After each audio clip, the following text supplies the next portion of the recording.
What's up, everyone? I'm Gene, and if you ever stared at a blank screen wondering how do I build something with all these AI tools everyone's talking about, this video is for you.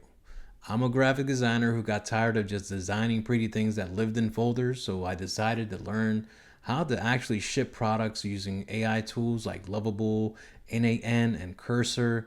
So today we're going to go ahead and watch me push my first real project live, no editing, no fake demos, just the real process of going from code to deployed website.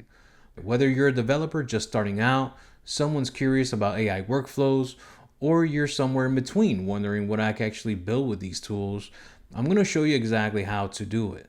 Plus, I'll share the mistakes so you don't have to.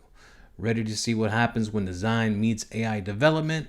Let's build this thing together. So, before we go live, let me show you how something that took me way too long to figure out, and that's how small design changes can make your code feel more professional. Now here's a moment of truth, and honestly, my heart rate just went up. I'm about to deploy this live, and there's always that chance something breaks, but that's part of the process, right? All right, click here, perfect. All right, and we're live. All right, real talk, that never gets old. But here's what I really want you to take away from this. 6 months ago, I couldn't deploy a Hello World app. Today, I just shipped a website using AI tools that would have taken a team weeks to build traditionally. Here's what I'm planning for upcoming videos. I want to show you the n8n automation that runs in the background, how I use Cursor for rapid prototyping, and yes, I'm going to go ahead and build something with Claude Code, because apparently I like public embarrassment. But I need to know, what's your biggest blocker right now?